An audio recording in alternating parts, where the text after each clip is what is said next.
Republican Senator Bernie Moreno of the great state of Ohio, member of the Homeland Security and Commerce Committees, is with me now. Your reaction to this and this latest lawfare move against President Trump?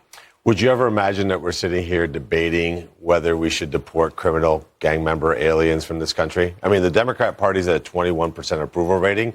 They could get to zero pretty soon if they continue on this path. Look, I'm a legal immigrant to this country. I came here legally with my family. It's disgusting to watch this country reward people who skip the line, let alone criminals, people who are gang members, affiliated to terrorist organizations. And we have the radical leftists wanting to bring them more into the United States. It's insane.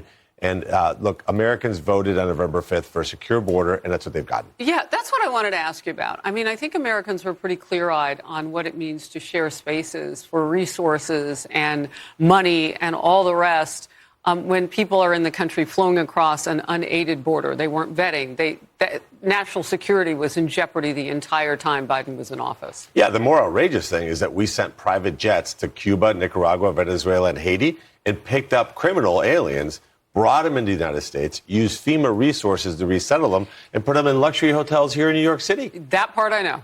So how to explain how the program was supposed to work, if you even know, because it was rather surreptitious at first. Oh, well, it was called the CHFV program, right? Mm-hmm. It was this idea that we're going to go rescue these asylum seekers, when in reality, the leaders of these countries said, oh, my God, wait, America's sending planes to our country. We're going to empty our jails, put them in these planes, and get rid of the criminals. And that's what they did. Oh, that's fascinating. So their governments get to decide who went on the planes? Of course, because if you're Maduro, you think about it, American plane lands in Caracas, you're going to put your worst of your worst citizens, clean them up a little bit, maybe shave them, cover a few tattoos, put them on this plane, give them fake documents, and they get flown into America. Senator, that is rich detail we need to know.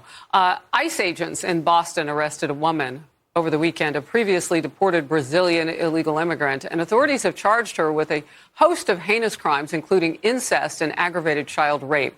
The sanctuary state of Massachusetts continues to rack up scores of illegal aliens charged with or convicted of horrific sex crimes, many against children. As you can see, we're scrolling the list. It is so long. Your reaction? I think we should put them all in Martha's Vineyard. I think it'd be a great place to put a new sanctuary place for all criminal aliens. I think you're kind of joking. You would see that taken care of in 2 seconds. Look, we want legal immigrants to come to this country that add to our economy, that learn English, that assimilate. The idea that you are disparaging what it means to be a legal immigrant to this country by bringing these kinds of people here is nuts. Look, the President Trump wants legal immigration, and this kind of illegal immigration has to have a zero tolerance. And Americans should unite around that concept. I could hear you say that again and again and again. I mean, my family on my mom's side came from Haiti the right way. And what you're saying is it is disparaging those who would hope to have legacy. Like me in this country, you never know where we might go, how we might rise. Compete with people who have no intention of doing it the right way. Or put us in the same category. You know, my mom and dad would never have imagined that their youngest son could ever be a United States senator, a kid born in Bogota, Colombia, right? That's what we should celebrate. But the idea that we bring criminal aliens here and it gives this all immigrants a bad name. Look, we want legal immigration. President Trump's been clear about that. Yes. What's insane is that the Democrats disparage immigrants because they categorize us the same way with people who break our laws. If your first act to come to this country is to violate our laws, it sets the wrong tone for these people. All right, let's move to this. The Trump administration continues to look for new ways for the United States to end its dependence on China. It's laying the groundwork to add tariffs on pharmaceuticals and semiconductor imports, hoping to bring production of those goods to the United States. Well, pharmaceuticals, that is key. That's huge.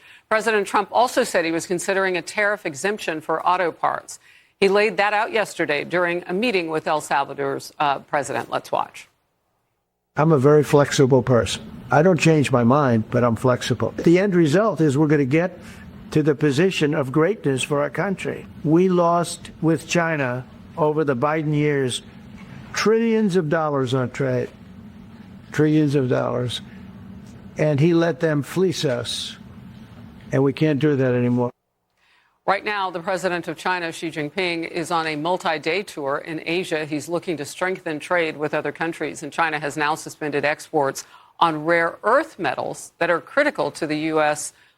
But however, Shark Tank co-host Kevin O'Leary says America and President Trump still have the upper hand.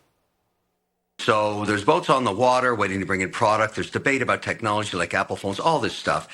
She at some point has to take the olive branch that's been offered twice over the weekend by Trump and say, okay, let's start talking. Everybody thinks, oh, he's got the leverage of selling T-bills. No, he doesn't. He doesn't have that leverage. That's just pure economics. If you study FX, you know if he starts stumping T-bills, dollar goes down, his currency goes up, and he's virtually screwed.